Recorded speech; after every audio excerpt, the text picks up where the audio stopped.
Mother Nature, the original designer, is guided by a single cruel principle: survival of the fittest. The result? All of nature's living things which have survived are fitted and programmed for a single purpose: to function efficiently and sometimes beautifully within a preordained environment. The odd one out is man. Physically too weak and too soft to survive barehanded and unclothed, man won through by his intelligence and his capacity to devise and make things he needed to clothe and protect himself. Tools for food production, weapons for war. Today, the problem of survival has taken on a new dimension. Man's existence is threatened by the very technology which he developed to survive in the past. The 20th century's spiral of technology has presented modern man a choice of countless products. Some developments of old ones, some entirely new. More than ever before, it is essential to plan for production, thoroughly. Man and his business will continue to survive and prosper by one thing and one thing alone: by design.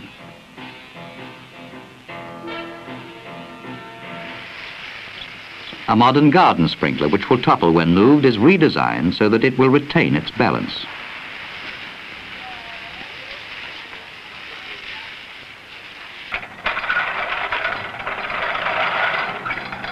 This 19th century hand-operated lawnmower has given way to a powered machine equivalent, which even a child can use.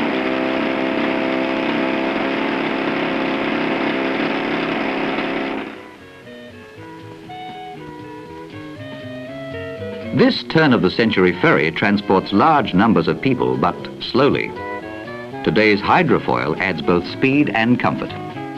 Not only are we redesigning old products, but the demands of today's world have to be met by entirely original concepts. Demands of fashion stimulate the development of new styles for old forms.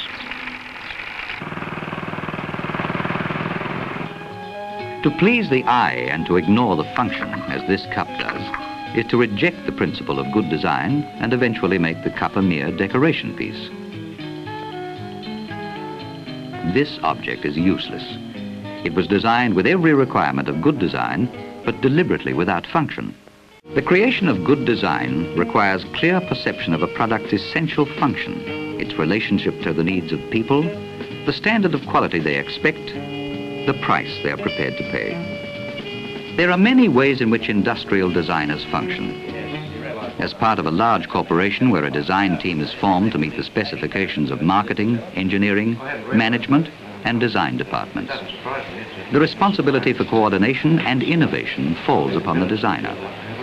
Here the design team meets to plan a new portable television set. Market survey is quite positive in one area, and that is that we need a new set with this size and this cost area. But to meet all the contingencies, we certainly need a new and vital concept. I agree, John, but I think we must also appreciate that it's got to compete with conventional sets as well as tapping a completely new market. It's obvious this product will require a major tooling investment if we're to get the best results in terms of value for money and product design. So probably what we need... The designer is employed to utilize the varied skills of a company to the fullest advantage when carrying out a management decision. This he can do if he is brought in at top level and given a clear brief. All good design relies on free discussion and exchange of ideas. The matter of a good design budget is most important. Taking the creation of a portable TV set as an example, the components used must be influenced by considerations of size and weight. So engineers must be consulted about the components which will be necessary for such a product. How many controls shall the set have? What type of sound? What size picture tube will make it as small as possible without destroying the concept of value for money? To what extent will it be possible to use lighter materials, lightness without loss of strength? A portable TV set carried in all kinds of situations may be easily bumped. Therefore, vulnerable projection should be eliminated. Recessed controls would be a great improvement if they could be designed. It is difficult to judge the effectiveness of a design from drawings. An important step in this process is the creation of a model. Companies large enough to run a design department have their own pattern making and model shop.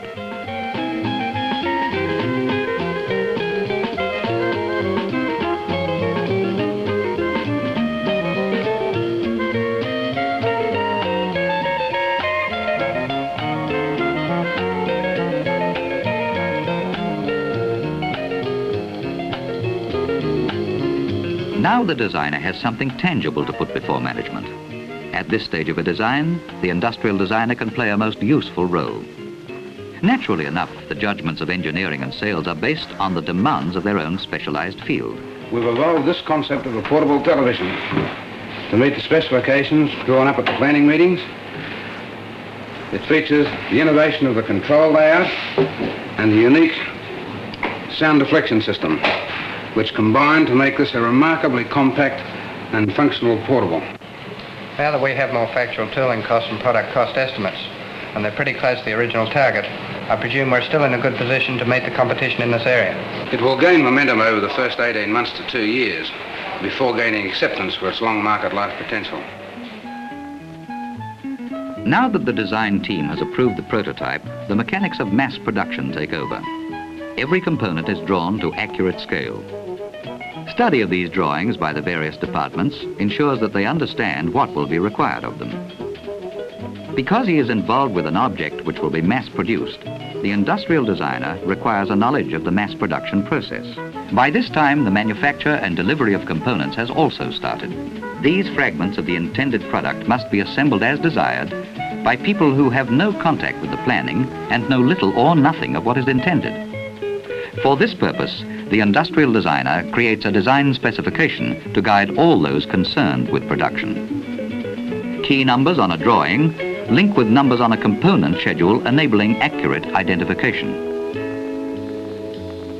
The industrial designer did not set out merely to create a new product. He sought an improved product, well suited to today's world, designed to give good service and pleasure in its use.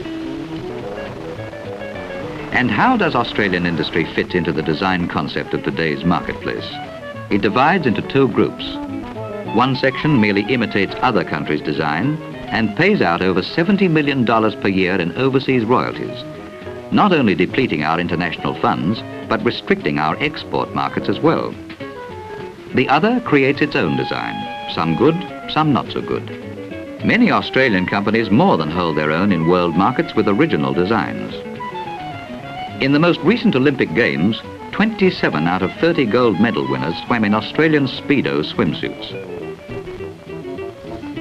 Whilst the Australian-designed high-rise Fabco crane, which climbs as the building progresses, is exported to America, where it is being used on the 1,500-foot-high World Trade Center, the world's tallest building. What is industrial design? It is the continual improvement of the appearance, the desirability, and the performance of the products and services we provide. It is also the fulfillment of the need for new products in our ever-growing technological society. Design is a subtle, continuing process of business survival that touches every aspect of our private and commercial lives. There lies in man's nature a constant desire for better performance, more exciting shapes and colors, textures and patterns. Thus, design is in a constant state of transition, ever seeking change, sometimes for the mere novelty of change itself. But notice that design, good design, never allows the better appearance to interfere with purpose and function. A well-designed product is always one that works better. The winner of the 1970 Prince Philip Prize for Australian design, the Repco spinner, has all these qualities. In addition, it is the biggest breakthrough in spinning this century. It spins 200 meters of worsted yarn per minute, as compared with 18 meters spun by conventional machines.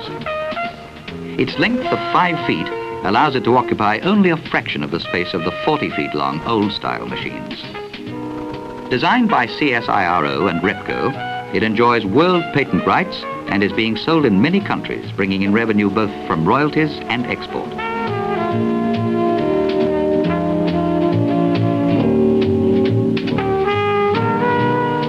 It is vital for businessmen to realize that manufacturing and marketing today is a process of satisfying customers. It is not by any means a process of simply producing goods. More than ever, good design is good business, and it is our business to help you find it.